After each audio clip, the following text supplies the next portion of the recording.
أعوذ بالله من الشيطان الرجيم والذين جاهدوا فينا لنهدينهم سبلنا وإن الله لمع المحسنين.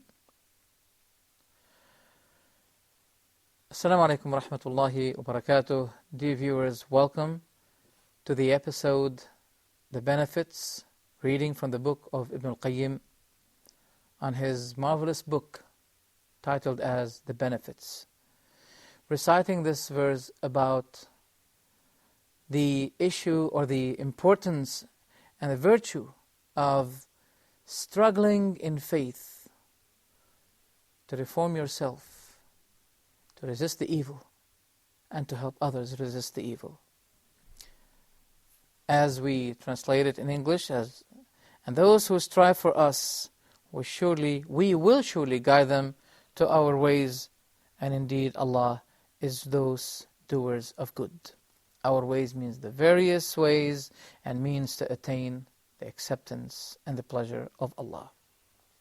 And we mentioned on the former episode that the best people in guidance are those who are best in jihad, mujahada, struggle. And we mentioned what Ibn Taymiyyah said, that the sincerity of Yusuf, the Prophet, peace be with him, was greater than the lust of the wife of Al-Aziz. This kind of sincerity is a great helper for you from Allah the Almighty. And it extinguished the lust of Yusuf. Yusuf is a human being. But what was really the helper of Yusuf? Sincerity. And we mentioned before that sincerity is the secret behind every help, every solution for the person in this life and in the world to come. When Yusuf, peace be with him, was threatened to be put in the jail if he does not respond the invitation of corruption, look what he said. As we said, he's a human being. As a human being, he has the love of the lust and etc. But as a righteous person, and a person who has a very high standard of sincerity to Allah, that was really the helpful thing that helped and guided Yusuf. So Yusuf alayhi salam was strengthened, but she was not strengthened because his sincerity was greater than her lust. Look what he said. فَاسْتَجَابَ لَهُ رَبُّهُ فَصَرَفَ عَنْهُ كَيْدَهُنَّ إِنَّهُ هُوَ السَّمِيعُ الْعَلِيمُ. So his Lord responded to him and averted from him their plan. For he is the hearing, the knowing. In another verse, كَذَلِكَ لِنَصْرِفَ عَنْهُ السُّوءَ وَالْفَحْشَاءَ إِنَّهُ مِنْ عِبَادِنَا الْمُخْلَصِينَ.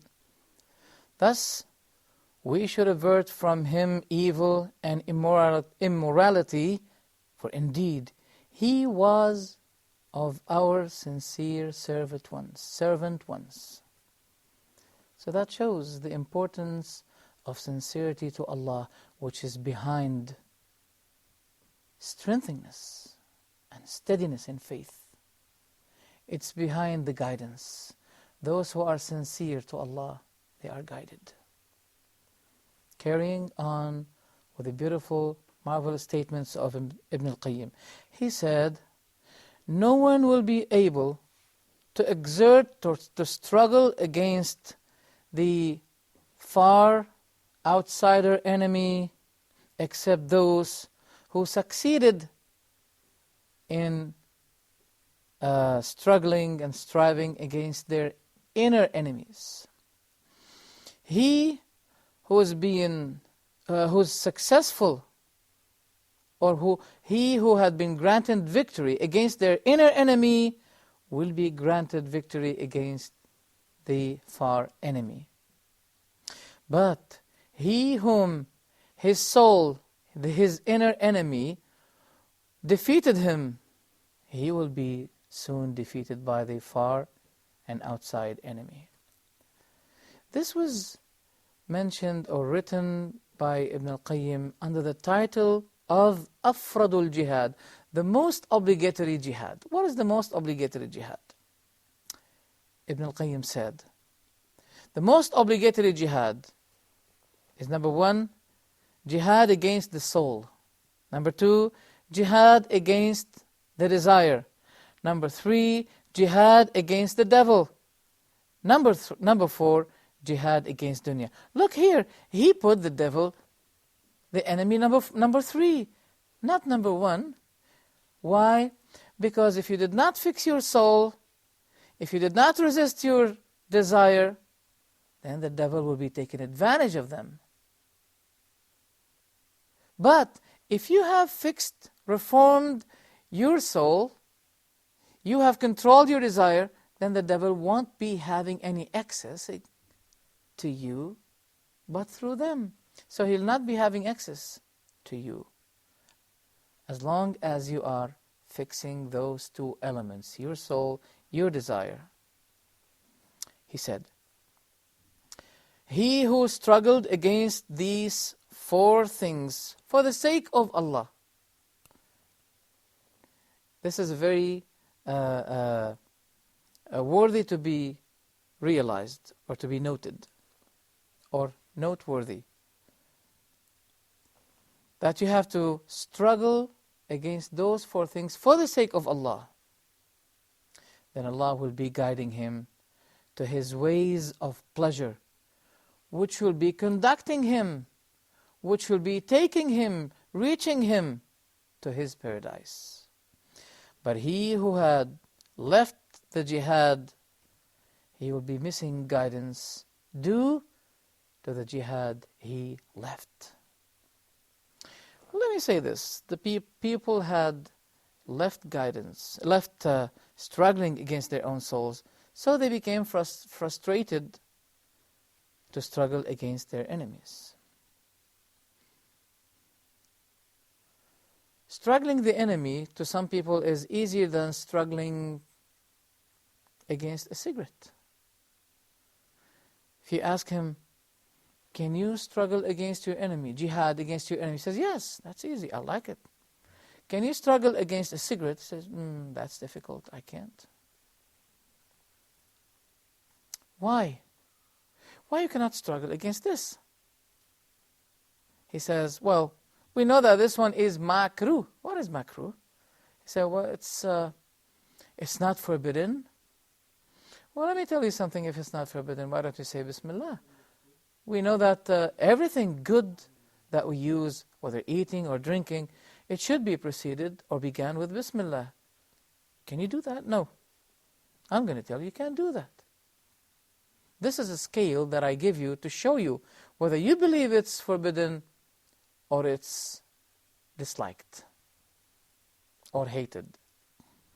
I say that in the time where we really complain to Allah first and to our viewers second, that we get sometimes strangled because of the multitude, the exceed kind of smoking that Muslims in the Muslim world are consuming, the third of the whole world.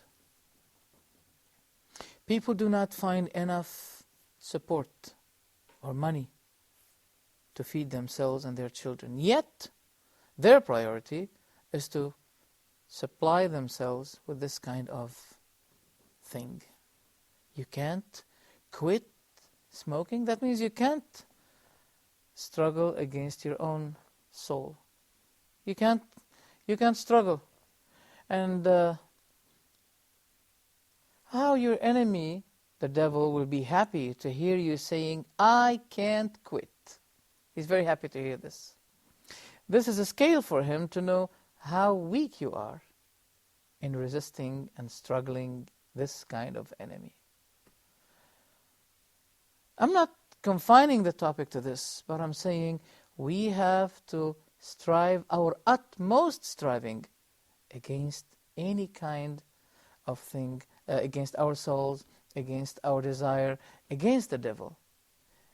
Because Allah did not order us only to strive, but He said, حَقَّ جِهَادِهِ, the utmost strive and struggling we can give to Allah. Well, at the end of this episode, I can make a suggestion for those who find difficulty in quitting these things. And that is to leave it for the sake of Allah. When you leave it for the sake of Allah, to please Allah, it will become easy. And everything is going to become easy for you. But if you don't leave it for the sake of Allah, you will be finding difficulties. Let me remind myself and remind you that those enemies of you are four: our soul, our lust or desire, our enemy, then the outsider enemy.